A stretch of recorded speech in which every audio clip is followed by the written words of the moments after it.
नमस्कार मेरे प्यारे साथियों, स्वागत है आप सभी का आपके अपने YouTube channel the unique educators पे। मैं वंदिता भारद्वाज लेके आई हूँ राजस्थान की इकोनॉमिक सर्वे 2022-23, जिसमें आज हम इकोनॉमिक सर्वे को बहुत ही इजी वे में छोटी छोटी ट्रिक्स के माध्यम से कोरिलेट करके हम याद करने वाले हैं। जो इसकी पहले की जो हिस्ट्री है, कैसे क्या शुरू हुआ, कब क्या शुरू हुआ, तो इन सबको भी हम इस वीडियो में देखने वाले हैं। तो चलिए शुरुआत करते हैं आज के सेशन की। हम बात कर रहे हैं आर्थिक समीक्षा 2022-23 की, ठीक है, जिसमें हम सबसे पहले देखेंगे कि फर्स्ट जो इकोनॉमिक सर्वे है वो सबसे पहले कब जारी हुआ था। तो ये 1950 से 1951 में जारी हुआ था। मतलब पूछ सकते हैं ना हमसे कि भाई पहला जो इकोनॉमिक सर्वे है वो कब जारी किया गया था। तो पहला कब जारी किया गया था? 1950 से 51 में। फिर है इको सर्वे प्लस बजट, मतलब एक ही दिन प्रस्तुत किया जाता था। कब की बात है? 1964 तक जो पहले जो बजट था वो 1964 तक इको सर्वे और बजट सेम डे प्रस्तुत किया जाता था। फिर है भाई 1964 के बाद जो फर्स्ट डे तो है इको सर्वे और सेकंड डे क्या है, बजट है, वो प्रस्तुत किया जाता है। अब मतलब अभी तक यही प्रोसेस चली आ रही है कि भाई पहले दिन इको सर्वे, जो मतलब पिछली साल का ब्यौरा होता है, भाई कितना हमने खर्च किया, कितना हमने कमाया, वो सब चीज़ें उसमें। और बजट में हम वो देखेंगे कि भाई हम नेक्स्ट साल में कितना क्या खर्चा करेंगे, उस चीज़ को सोच के हम बजट प्रस्तुत करते हैं कि भाई इतने पैसे इस चीज़ के लिए, इतने पैसे इस चीज़ के लिए। हम बात करते हैं नेक्स्ट इको सर्वे की। हमने बात की तो भाई इको सर्वे जो पहली बार डिजिटल इन द सेंस कि जो भाई टैबलेट वगैरह में प्रस्तुत किया गया है, डिजिटल जो फ़ोन के माध्यम से प्रस्तुत किया गया है, वो 2021 में प्रस्तुत किया गया। क्योंकि उस समय मतलब कोरोना का काल चल रहा था ना, तो उस समय ये हमने इस चीज़ की ज़रूरत महसूस की कि भाई हम पेपर वगैरह से अगर वहाँ से स्प्रेड हो जाए कोरोना वगैरह, तो उस चीज़ से हम बचे। इस चीज़ के लिए हमने डिजिटल सर्वे शुरू किया। अब इसको रेडी कौन करता है? रेडी करता है आर्थिक एवं जो सांख्यिकी विभाग है, ये इसको तैयार करता है, जिसके कैबिनेट मंत्री कौन है? गोविंद राम मेघवाल। और इसके जो राज्य मंत्री है वो है अशोक चांदना जी, ये इसके राज्य मंत्री है, ठीक है। इसको पेश कौन करता है? जैसे हमने देखा भाई ये तो इसको तैयार करते हैं और वित्त मंत्रालय के जो वो है मंत्री हैं, वित्त मंत्री, वो इसको पेश करते हैं। फिर हम बात करते हैं बजट। भाई बजट होता क्या है? जो आने वाला साल है, आने वाला साल मतलब जैसे अभी 2023 चल रहा है, तो भाई जो 2022-23 का है ना, तो भाई 23-24-23 के लिए जो प्रस्तुत किया जाएगा। भाई अभी साल चल रहा है, उसका नेक्स्ट साल के लिए जो हम खर्चा करेंगे। जैसे हमारे घर में ये चीज़ें होती है ना कि भाई मामा पापा हमें पैसे देते हैं कि भाई ये इस महीने का तेरे लिए खर्चा है, इससे आगे अगर तूने ज़्यादा खर्चा किया तो तुम्हें पैसे नहीं मिलेंगे। तो वैसे ही है भाई, एक साल के लिए सरकार है वो देती है खर्चा कि भाई तुम्हें इस चीज़ में ही खर्चा करना है, बाकी अगर खर्चा करोगे तो तुम अपने बेस पे करोगे। तो पिछले साल मतलब आने वाला साल मतलब जो 2023-24 के लिए खर्चा होगा। मतलब अब ये जो एक साल कहाँ से कहाँ तक होता है? ये होता है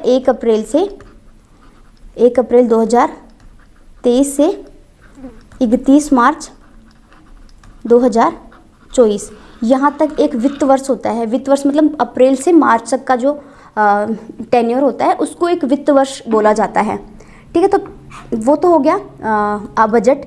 और आर्थिक समीक्षा होती है जो पिछले साल का ब्यौरा, जैसे अभी मैंने बताया ना, पिछले साल में कितना कुछ हमने खर्च किया उस चीज़ के लिए है, पिछले वर्ष का हो गया। जो 2022-23 में हमने खर्चा किया उस चीज़ का ब्यौरा हम इसमें देखेंगे। फिर है अभी देखा हमने कि वित्त वर्ष कहाँ से कहाँ तक होता है, ये होता है 1 अप्रैल से 31 मार्च तक, ठीक है। अब हम जो 2-4 वो होती है ना, NSDP, GSDP, ये अलग अलग चीज़ें हैं, वो होती क्या है वो चीज़ें हम देखेंगे।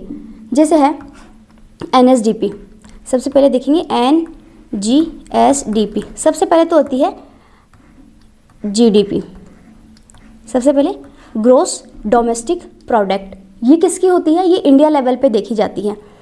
बट जब हम पर्टिकुलर स्टेट के लिए देखते हैं ना, तो स्टेट्स के लिए S लग जाता है। S मतलब स्टेट, तो SGDP है ना, तो GSDP। SGDP अच्छा नहीं लगता, इसलिए GSDP हम इसको लिखते हैं। मतलब ग्रोस स्टेट डोमेस्टिक प्रोडक्ट, सकल घरेलू राज्य उत्पाद, जो किसके लिए है? राज्य के लिए।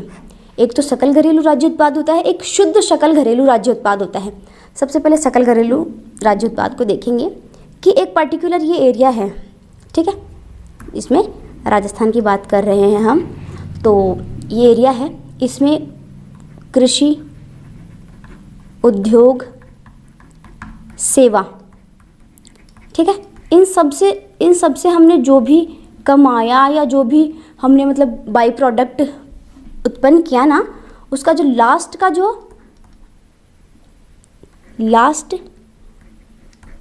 जो हमारे पास बचा हुआ उत्पाद है, ठीक है, जो भाई हमने जितना भी कमाया है वो लास्ट जो स्टेज देखते हैं ना हम, उसको कहते हैं हम जीडीपी।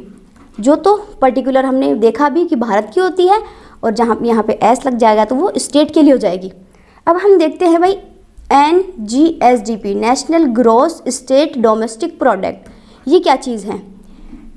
हमने जैसे कोई कार बनाई, मान लो ये है एक कार, ठीक है, अब इस कार को हमने 1 लाख रुपए में बेच दिया, मान लो, सिर्फ हम मान रहे हैं कि 1 लाख रुपए में हमने इसको बेच दिया। हमने इसको बनाया भी है, इसमें जो अस्थि पंजर लगे हैं वो लगाए भी हैं, अगर इसमें कोई जो मज़दूर वगैरह होते हैं वो भी लगाए हैं, मज़दूरों की जो कमाई है वो भी लगी है। तो ये जो सारी चीज़ें हैं ना, उन चीज़ों को हमें इसमें से माइनस करना होगा कि भाई जो 1 लाख हमने कमा तो लिया, मान लो कि भाई 1 लाख हमारे हाथ में आ गई वो चीज़, बट ऐसे तो है ही नहीं ना कि भाई हमने मतलब और जो चीज़ हमने लगाई है वो फ्री में ही आई है हमारे। तो वो 1 लाख रुपया आया है, लेकिन उसमें हमारा खुद का कितना लगा है और हमारे बचा कितना है, जो जितना लगा है ना वो अगर हम इसमें से माइनस कर देंगे ना, तो क्या हो जाएगा, हमारा नेट आ जाएगी उसमें से। तो मान लो हमने 100 रुपये किसी उसके अस्थि पंजर में लगे, मान लो 1000 रुपये, मान लो कि हमने कोई मज़दूर है उसको दे दिया, और भी कुछ काम वाम में लगे होंगे, मान लो कि हमारे 10,000 रुपये लग गए, ठीक है, 10,000 रुपये हमारे किसके लग गए, 10,000 रुपये लग गए हमारे कि हमने जितना भी चीज़ बनाई है उसमें हमारी जो चीज़ें लगी हैं। तो जैसे 1 लाख में हमें 10,000 घटा देंगे ना, तो ये क्या हो जाएगा, हमारा जो हाश हुआ है, हमारी तरफ से जो चीज़ें लगी है ना वो क्या है 10,000 रुपये, और बचा कितना हमारे लिए, जो 90,000 रुपये बचे हैं ना, वो क्या है, वो हमारी नेट कमाई है, जो मतलब जितना हमने कमाया है ना वो क्या है, हमारी नेट है। तो हम NGSDP ये कैसे निकालते हैं, जो GSDP है ना उसमें से हम मूल्यह्रास घटा देंगे। मूल्यह्रास क्या होता है, जो हमने चीज़ बनाई है उसमें हमारा कितना पैसा लगा है, तो उस चीज़ को हम घटा देंगे ना, तो वो चीज़ नेट आ जाएगी। तो 1 लाख की गाड़ी में से हमने जब 10,000 रुपये घटाए तो कितना आ गया, 90,000 रुपये। 90,000 रुपये के आ गए हमारी NGSDP, मतलब नेट जो हमारी कमाई है, जो हमारे हाथ में आई है, वो चीज़ क्या हो गई, 90,000 रुपये हो गई। फिर हम बात करते हैं नेक्स्ट GSDP। जैसे आपने अभी देखा ना कि भाई जितना हम कमाते हैं, भाई जो सेवा, उत्पाद, भौगोलिक क्षेत्र हमने एक देखा, उसमें उत्पाद, उसमें सेवा, उसमें वस्तु, ठीक है, इन सब को जब मिला के हम देखेंगे तो इसका जो अंतिम मूल्य का योग होगा वो क्या होगा, GSDP होता है, उसको बोलते हैं उसको GDP, लेकिन स्टेट पे देखते हैं ना तो उसके एस लगाते हैं, ऐसे स्टेट हो जाता है, ठीक है। फिर हम बात करते हैं कि भाई जो स्थिर मूल्य पे हम देखते हैं, एक तो होता है स्थिर मूल्य और एक होता है प्रचलित मूल्य। स्थिर मूल्य पर हम जब देखते हैं जिस वर्ष मतलब जो मूल्य हैं, चीज़ों का मूल्य है वो स्थिर रहा हो, ऐसे नहीं मतलब बहुत ज़्यादा कम चला गया हो और ऐसे नहीं कि बहुत ज़्यादा चला गया हो। जो कोरोना काल है ना, तो उस समय उसको अगर हम वो लेके बैठेंगे कि मतलब अगर उसको बेस ईयर लेंगे तो वो चीज़ मतलब अच्छे से काउंट नहीं हो पाएगी ना, तो हम बेस चीज़ उसको लेते हैं जब मूल्य मतलब स्थिर हो, ना तो बहुत ज़्यादा कम हो ना ही बहुत ज़्यादा हो। तो इसके लिए बेस ईयर क्या होता है, 2011-12 इसके लिए बेस ईयर है। फिर हम प्रचलित मूल्य क्या होता है भाई, कि जो अभी वर्तमान में जो चीज़ें चल रही है वो कितनी है। अब देखो भाई हमने 2011-12 लिया, ठीक है, तो भाई उसमें तो मान लो कोई चीज़ 100 रुपये की आ रही है, और वही चीज़ अगर हम 22-23 में देखें ना, तो वही चीज़ ज़रूरी थोड़ी है कि भाई 100 रुपये की ही आ जाएगी। तो वो चीज़ जैसे भाई मान लो 1000 रुपये की आ रही है वही चीज़ आज, तो मतलब डिफरेंस हो गया ना बहुत बड़े लेवल का।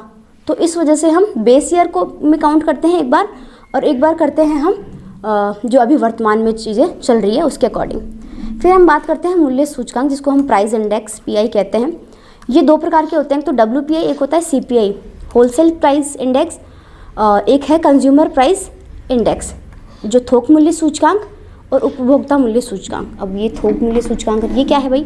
थोक मतलब एक होता है ना कि गांव में एक शॉप है जिसमें शॉप में मतलब अलग अलग चीज़ें रखी हुई है, ठीक है। तो एक होता है छोटी शॉप वाला, एक होता है बहुत बड़ी शॉप वाला, ठीक है। जो छोटी शॉप वाला है ना वो यहाँ से ख़रीद के लेके जाएगा, दो चीनी के कट्टे खरीद लिए कि भाई 2 चीनी के कट्टे बेच लो, फिर उसके बाद में वापस आ जाऊँगा। बट यहाँ पे जैसे 100 कट्टे रखे होते हैं चीनी के, चाय के, और जैसे चावल के, बहुत सारी चीज़ों के, मतलब यहाँ पे गोदाम भरा होता है। तो गोदाम से जो खरीद के लेके जाते हैं ना, जो मतलब जो छोटे दुकान वाले होते हैं वो गोदाम वालों से ख़रीदते हैं, और फिर छोटे दुकान वालों से हमारे जैसे कंज्यूमर होते हैं, उपभोक्ता जो हम लास्ट में कंज्यूम करने वाले होते हैं, वो इसमें आते हैं। किस में? कंज्यूमर प्राइस इंडेक्स वाले में। और WPI किस में काउंट करेंगे हम? जो बड़ी शॉप वाला हमें देगा ना जितने रुपए में, वो तो होगा WPI में। और CPI में किसको करेंगे? जो हम उपभोग कर रहे हैं, जो छोटी शॉप वाले हमें जिस प्राइस पे देते हैं, ठीक है। आपको मतलब ये समझ में आ गया होगा ना।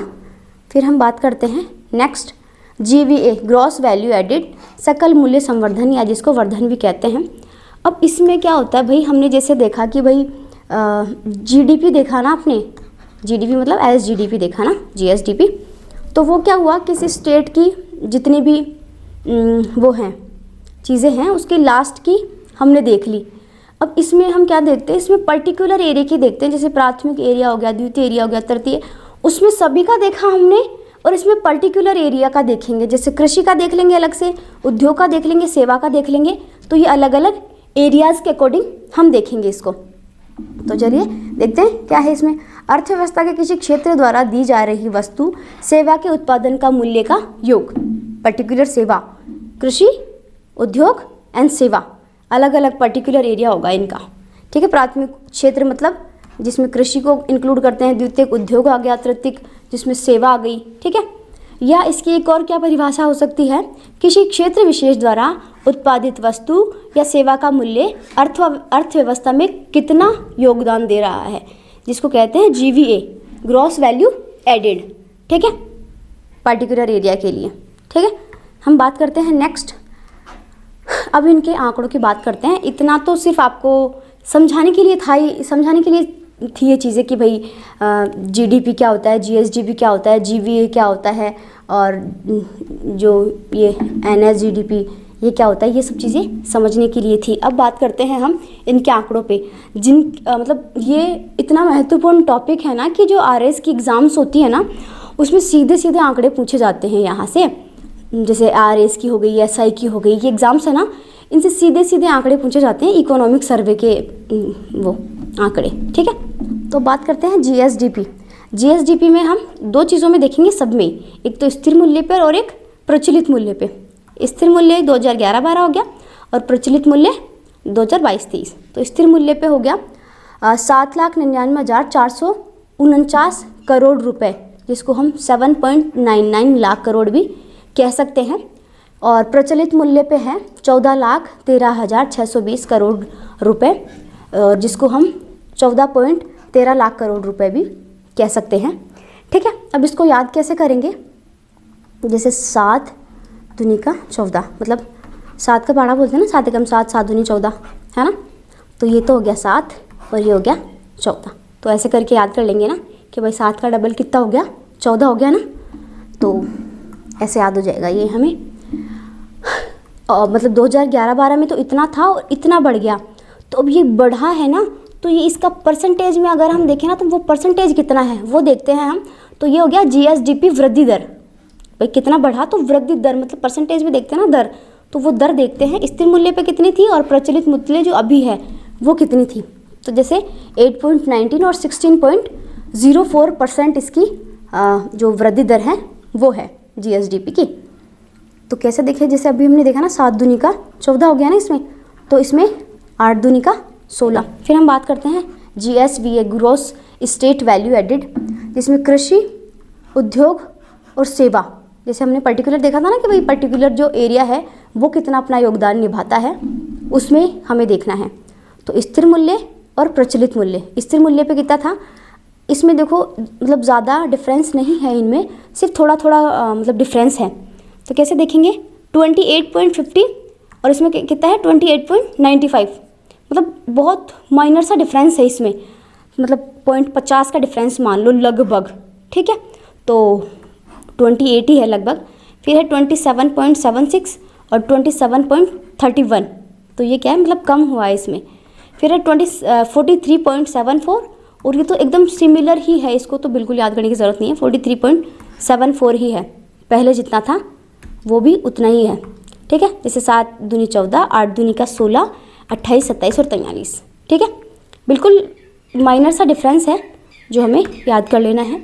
फिर हम बात करते हैं नेक्स्ट है NGSDP, national gross state domestic product, इसमें है स्थिर और प्रचलित।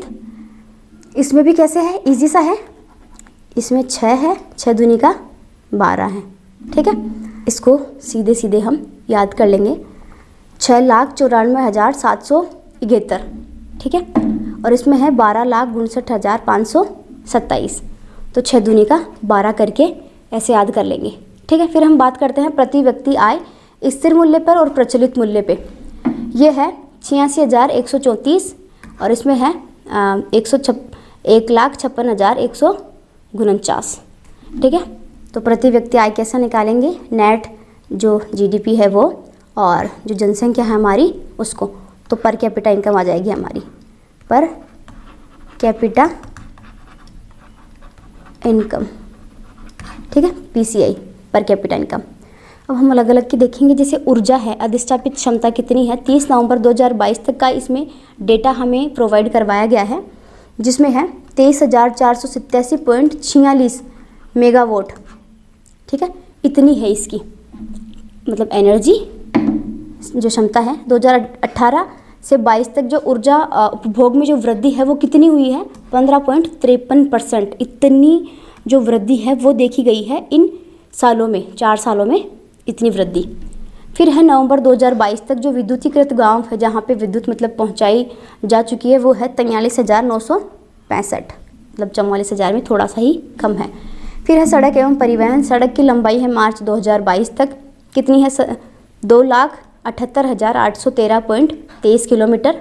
इसका घनत्व है कि कहाँ तक, मार्च 2022 तक कितना घनत्व है, 81.47 किलोमीटर है, 100 वर्ग किलोमीटर पर 100 वर्ग किलोमीटर, ठीक है। ये हमें मतलब आंकड़े सीधे के सीधे पूछे जाते हैं, हमें सिर्फ इनको रटना ही होता है, ये पूछे ही जाते हैं हमसे, ठीक है। फिर हम बात करते हैं कृषि क्षेत्र में वृद्धि। अब भाई जो कृषि क्षेत्र है उसमें मतलब पहले कितना क्षेत्र पे कृषि करी जाती थी और अभी कितने क्षेत्र पे कृषि करी जाती है वो चीज़ हम देखते हैं। तो स्थिर मूल्य पे और प्रचलित मूल्य पे देखते हैं क्या सीन है।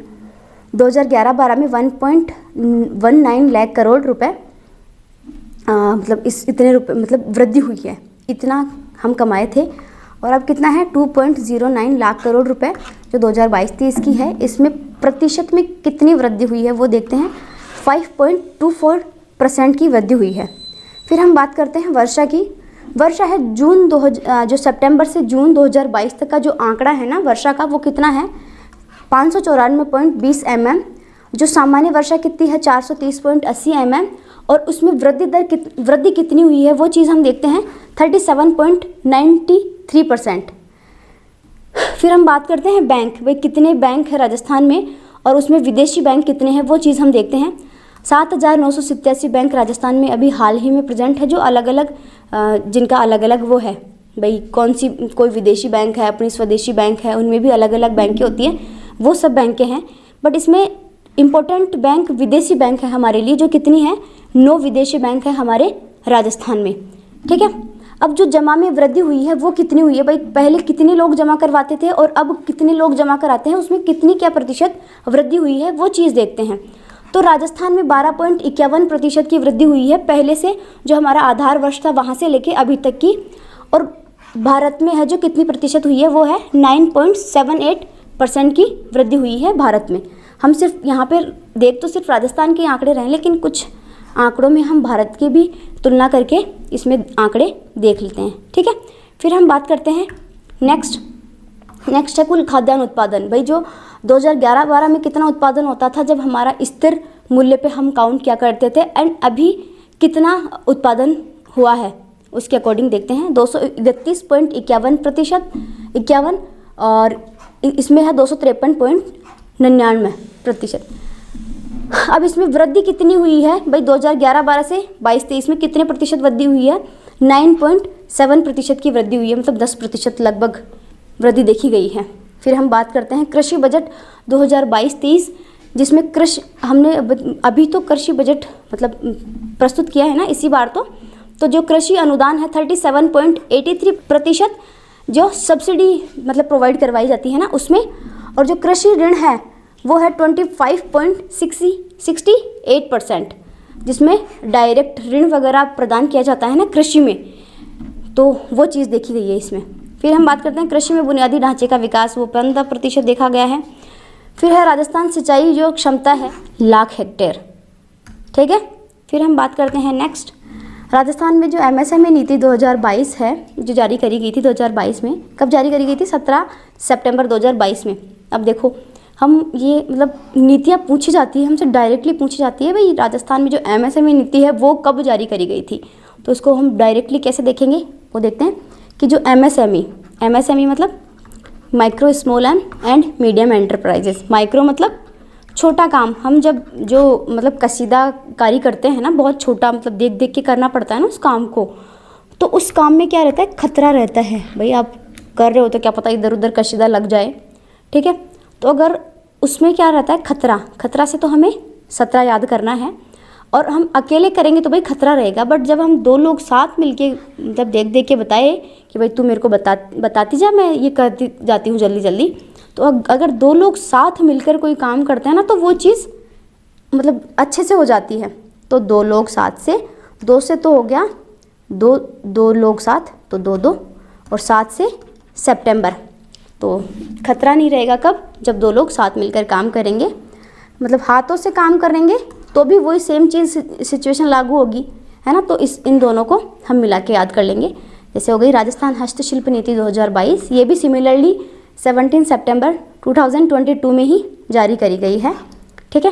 फिर हम बात करते हैं डॉक्टर BR अम्बेडकर दलित आदिवासी उद्यम प्रोत्साहन योजना, ये भी 2022 में जारी करी गई है, और लागू कब करी गई है, ये 8 सितंबर 2022 को। इसको कैसे याद करेंगे कि जो भीमराव अंबेडकर जी थे, उन्होंने मतलब दलितों के उत्थान के लिए मतलब बहुत सारा काम किया था ना, जैसे आरक्षण वगैरह लगाना, ठीक है। तो ये चीज़ किन के लिए करी गई थी, दलितों को ऊपर उठाने के लिए, उनके उत्थान के लिए, कि भाई उनके ठाट हो जाए, वो अच्छे से रह पाए। तो ठाट से हमें इधर 8 रिलेट कर लेना है, तो 8 सितंबर 2022 को।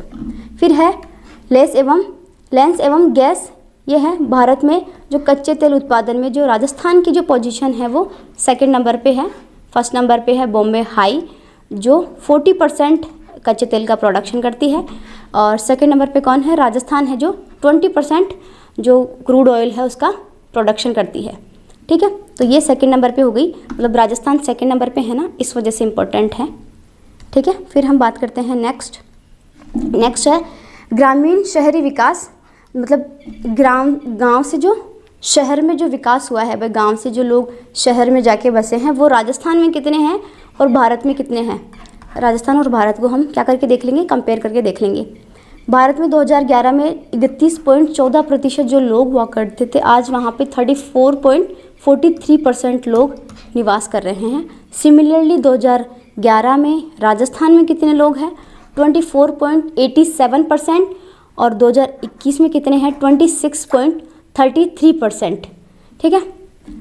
फिर हम बात करते हैं अति शहरीकृत जिले मतलब जहाँ पे अर्बनाइजेशन ज़्यादा हो, वो वाली चीज़ देखनी है हमें। तो कोटा, जयपुर और अजमेर। कोटा में है 60.31%, जयपुर में है 52.40%, अजमेर में है 40.08%। तो हम इसको कैसे याद करेंगे कि शहर में, जैसे शहर के लोग कोट पहन के रहते हैं ना, तो कोट, तो हमें लिखना है कोट पहनकर जयपुर आजा।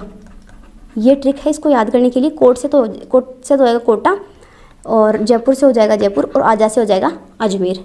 ठीक है, फिर हम बात करते हैं न्यूनतम शहरीकृत जिले, जहाँ पे कम शहरी लोग निवास करते हैं, जिसमें हो गया डूंगरपुर, बाड़मेर और बांसवाड़ा, जिसमें 6.39%, 6.98%, 7.10%। अब इसको कैसे याद करेंगे?